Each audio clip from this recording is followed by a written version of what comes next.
Welcome back to Sunrise today. Well, yes, we'll start off with taking a look at some of the measures that have been put in place concerning security, and why do we still have some of these things going on? What do we miss? What do we need to adjust to get better results? We've got joining us from our studios in Abuja, retired Major General Cecil Sekaigbe. Good morning, and thank you for joining us today. Well, I'm sure you've observed... Thank you for having me. Thank you. You've observed scenarios across board. You've seen several meetings, be it the one from the Southwest, the Southeast having meetings, the IGP attending some of those, making some pronouncements, even state governors too, announcing some measures that they're putting in place to ensure that, look, this insecurity question becomes history. Tell us, from your perspective, as one who's been in that field, what do we seem to be missing? Why do we still have these cases, kidnapping, banditry, reportage in different parts of the country? Thank you, Chamberlain. You see, the problem has been, looking at the symptoms rather than looking at the causes of these malfeasance. For instance, we have not looked at the mass unemployment. We have not looked at the poverty-stricken human beings. We have not talked of the lack of governance in all these states. You see, the principal concerns of these issues are the proliferation of small arms and light weapons. You cannot do this banditry, you cannot commit these criminal offenses without these weapons. And what have we done to address the proliferation? Two, you see the abuse of drugs in our communities, the youth involvement in drugs and all that. See, no person, no sane mind will do some of these things that are going on. So the effect of drugs is actually precipitating this crisis and emboldening these guys to do this criminality. Three, the lack of governance in the states. If you do not provide for your citizens, they are going to take up arms to provide for themselves. And now this call for the question of the humongous security votes that these people in the states, collect in the name of governance. If you do not channel, these security funds to the appropriate, platform to be able to provide security for the citizenry, you continue to have this disconnect. So rather than looking at the symptoms, we must look at the causes. Sorry. Are you saying that there is any chance that governments at various levels are missing these things that you are talking about, or is it just that where we would rather look at the quick wins? They are missing it from the scratch. For instance, you have somebody said that he has intelligence. Now, you must look at these things from sensitivity, vulnerability spectrum. If you are not sensitive to your environment, you become vulnerable. Now, when you have credible intelligence of what is going to happen, what do? You secure it. Now, you cannot tell me that a school is in the middle of nowhere. That school is in a state. And if that school is not a registered school, it should be proscribed immediately. If that school is a registered school and is in your state, you must make adequate arrangement to provide for the security of this state. You do not provide security in the cities and look at the suburbs and say, well, they are middle of nowhere. So what do? You must channel your resources, to tackling these vulnerabilities. For instance, what do you do to get the police, to safeguard these schools? Even though the police too is overstretched, what have we done to get, more policemen into the system? So these are the things that are really plaguing us. There is a disconnect between the governors and the citizens they are governing. Because if these youths are not employed, if these youths are hungry, the time of sharing pittance to youths have passed. They now also want to be part of the calculation of what is going on. So this is why you see people resorting to, kidnapping and all that. You no longer breed them and give them pittance and they go away. No. They have not seen what it means. So our value system has actually decayed, and everybody wants to have a piece of the action. You talked about the proliferation of small arms. You've talked about drugs as two major reasons these things are continuing. And you are saying that the people who have been in charge of and managing our security apparatus over the years have ignored this or have not been aware of it. Now, why, that's a grievous accusation you're making. Yes, not that they are not aware of it. I'm saying that no meaningful action has been taken in the arrest of the proliferation of small arms and light weapons. For instance, let me tell you, the United Nations and the ECOWAS made it very mandatory for states to establish commission, to tackle this menace. Today in this country, we do not have a commission for disarmament and arrest of small arms and light weapons. What we have are ad hoc measures, committee for this, committee for that. And the only platform for the international community to relate with you in form of assistance is when you have this commission in place. So these are the issues we are talking about. Not that they are not aware. They are aware. They are doing a bit, to do their own calculations to arrest it. But there must be a formidable platform to arrest it. And when it's overwhelming you, you seek assistance. And the basis of giving this assistance is having the right platform and the right structure in place. Now, if I may, now some have said that as this, insecurity, uprisings come here and there, kidnappings and what have you, some believe that there are some people somewhere that stand to gain from it. And that has formed, the crux of major conversations, around security in the country. So do you share this sentiment? Are there indeed people somewhere, perhaps, that stand to gain from these, actions? And who might they be?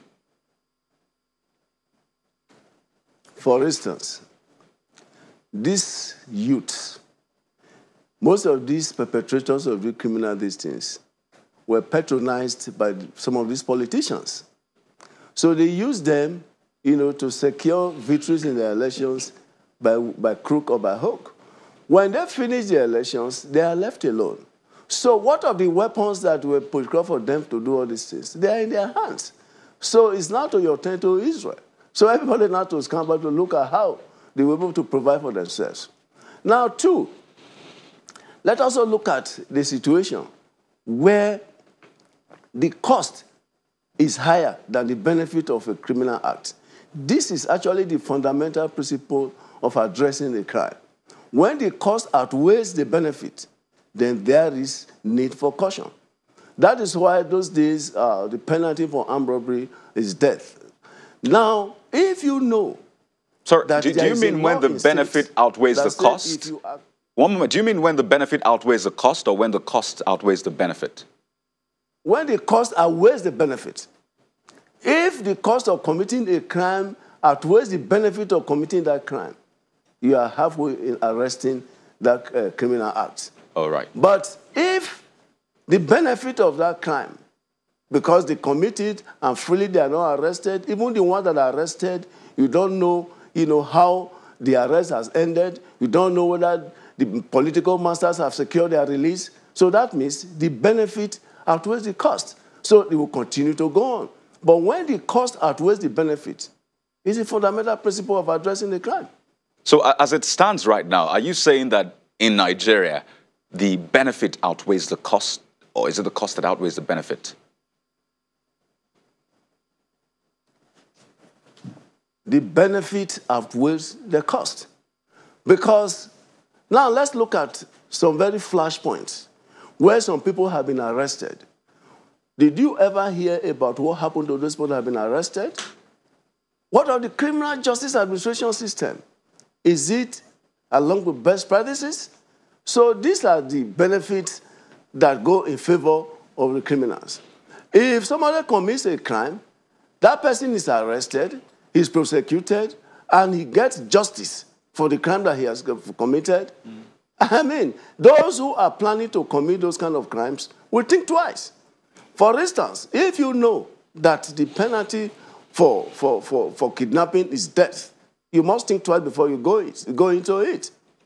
Now, this is the problem we're having. Now, everybody is saying, God forbid, God this. No. God must be tired of this kind of things by now. In the Bible, it said, faith without good works amounts to nothing. We must not, we are supposed to do what we are supposed to do. We are not doing it. The next thing, we pick up our Bible and Quran and start shouting God. No. You must do what you are supposed to do. Get these criminals arrested, then try them. Let people know that those who participated in kidnap in this area have been arrested. They have been tried. Justice has been meted to them. So those potential criminals will look at it and say, look, if I do this today, I might be arrested and the punishment is death. Okay, now, just some weeks ago, there were reports about a certain governor that, as it were, had some form of dialogue with some suspected kidnappers. And, reports had it that it yielded, results and some, kidnapped victims were released. Now, that is a case in one state. And people have said that there's a peculiarity of, these uprisings across states. So I'd like to get your perspective on that. Do you think some governors are being creative enough to ensure that this, comes to an end? And how do you respond to that particular case? Well, it's a Pyrrhic victory. Now, I do not know the involvement of security agencies in that adventure, because the security agencies, like the police, for instance, must be involved in that negotiation so that they will tell you, the fundamentals of criminality, so that they will tell you what they call the recurrent decimal nature of criminality. If you just do it on your own and, showcase that you are doing something in your state, it's a vicious circle. You get these guys released, they get money from you, and that money, they use it to equip themselves more, and the crime continue. So it's a good idea if it follows, a proper, procedure, like getting the security agencies and the intelligence agencies, to provide a template for it. For instance, some time ago, some states were, conducting a disarmament of criminals and all that without, enabling act to do such things. Most of those criminals that were disarmed and thought to be rehabilitated in those states, they moved to other states with the money given to them to acquire more weapons and start terrorizing other states, citizens in other states. It's a good idea, but it must be guided by security agencies and intelligence agencies who know the fundamentals of criminality. General, you painted some picture here, but when the intelligence agencies, security agencies have their several meetings, do these kind of impressions, these scenarios that you painted, do they have all of this? Do they get this information and share among themselves, being aware of what's going on? Well, that brings me to a point of interagency cooperation. We need to up that game, because without a various security agency cooperation, we are not going to have disconnect here and there.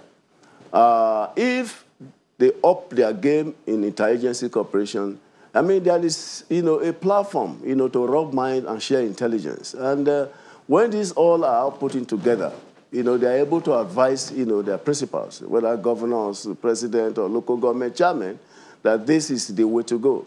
But I do not support, somebody waking up somewhere and say, oh, let me negotiate with a criminal, and you think, that had, solved the problem. No, it must be properly done with a correct, intervention by the people that matter. That means the people that have the intelligence and the people that they're in charge of security in those areas. But there's a school of thought that believes that there has been a systematic weakening of Nigerian police by previous military heads of state or military governments, and as such, it was difficult for the police to gain their pride of place in society and in the minds of the people. And that's why they have all of these challenges, because they've not had that adequate investment and attention paid to the police as they should. Do you agree with that? The police is not the only victim of a military government. Even the military itself, they are victims of a military government, and that is why they call it an aberration. And, the toll it had on professionalism. So I do not totally share that view. So all the security apparatus, because of fear of coup or something, were victims of equipping the system, were victims of training because, nobody trust any kind of training you are going to do.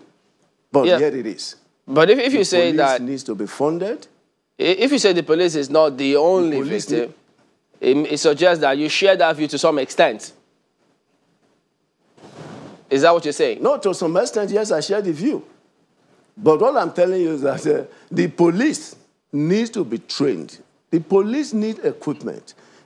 Let me tell you one fundamental problem that we have not addressed, and let me make it very clear today to Nigerians, that the recruitment system of 2010 to 2016 need to be revisited. They were not of need, but for some reasons.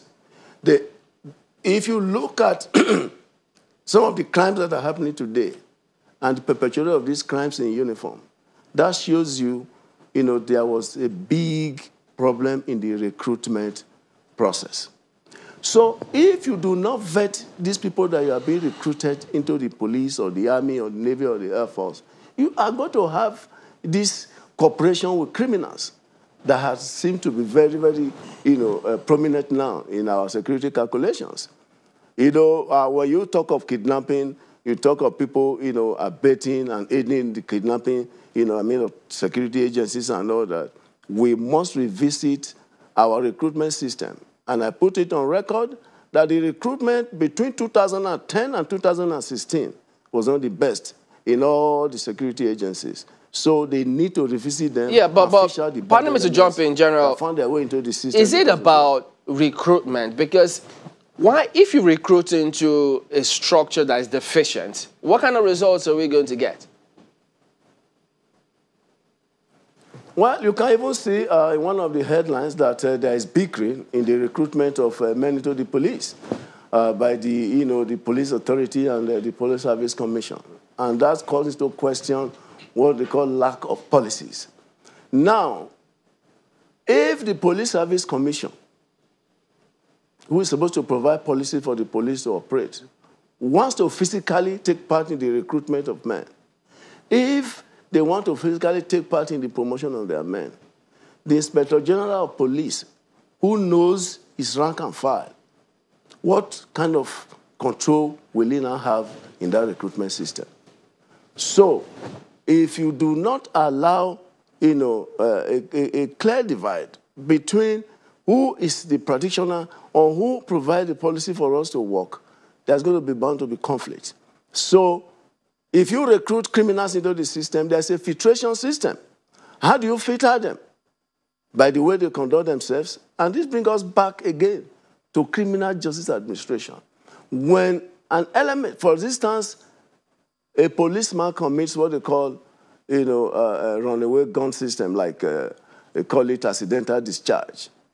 What you hear is that it's an orderly room procedure. The citizens want to know what happened to that policeman or what happened to that military personnel that committed this crime. If they do not know, there's a broken link between the people and the security agencies. And once there's a broken link between the people and the security agencies, you can never get the information you need to process to get intelligence. So there was something you said earlier, General, and I'd like you to please give us a little more understanding. You said the recruitment of policemen since 2010 is defective. What did we miss before that time? What is it that we had before 2010 in the recruitment process that we missed that you think we need to bring back? Not only the police. I said the police and the armed forces. Okay. What we missed there was that there's what they call need assessment. When you do need assessment of the number of men that you want into the system, then you also look at the qualifications for those applicants who come into the system. What we have missed in all these areas is appropriate background checks of the potential recruits. There was no adequate background checks of the people that were recruited between 2010 and 2016. So most of them were just criminals. In fact, there were instances of people who were dismissed in one organization, get into another organization because of this lack of background check and proper vetting. Is this what you do you think this is what's responsible for what the IG said when he launched this force, this force order 237, when he said that the confidence level between the police and the citizenry is deficient? That's correct. And I want to commend the young man, for clearly understanding the disconnect. You see, once the people you are supposed to protect are not being protected, once the people give you information to process for intelligence and they are mismanaged, once the people you are supposed to protect have now become your victims, what you have is a breakdown of communication, a breakdown of confidence between the security agencies and the people. So that is what he was referring to, and I'm very convinced. And one good thing he has also said is that he's making a conscious effort to see how he can give his outfit credibility for people to engage with them with respect, with trust, and confidence. Well, General, let me ask you, let me get you to speak about this just before we wind down on this. You made a point where, as subtle as it may seem, but it's very important, drug-related offenses. Because, yes, we have former DGs of NDLEA tell us that if you look through several reports of crime that's been committed across the country, a large percentage, it's 80% of them were under the influence. Now, yes, we know that authorities will keep doing what they're doing, trying to rejig the system, but what should we be changing? What should we be doing differently, approaching it from that perspective? Because in all of these strategies we've seen them talk about, none of them, I haven't heard, I stand corrected, I haven't heard a lot of them focus primarily on those who were under the influence. I didn't quite hear you. There was a disruption somewhere, but if I heard the last part of it, you were talking of the maintenance of drug addiction and all that. And you can better capture it from the starting revelations of the statistics I want to give to you now. For cannabis, we have 19.7 million Nigerians that are addicted to it. Then for opium and related ones, like cocaine, for instance, you have 970,000 people addicted to it. Then you talk of other substances like capsules, benylin and all those cough syrups. You have another 21.6 million Nigerians, youth, that are involved in all these things. What does it tell you? This is a potential area that will explode very soon, and we cannot control it. Now you talk of NDLEA, and recently there was a task force on the control of drugs by General Marwa. I still say that there is need for a policy. If you do not have a policy on how to control drugs, on how, to regulate, the use of some of those substances like cough syrup and all that, what you will get is the abuse. And ad hoc measures will never give you any result. It will stem it temporarily, but at the end of the day, it will overwhelm you. Even the NDLA you have spoken about, how equipped are they in the performance of their jobs? What is the strength of the NDLA personnel? Are they able to cover all the states? Are they able to cover all the local governments? You see, there is need, for proper planning. The time of conversation on the way forward, I think, is now. Fine place to leave it. We really appreciate your thoughts, retired Major General Cecil Aseka-Igwe. We will be back in a moment and still talking about security, the second part of it, in just a moment. Stay with us.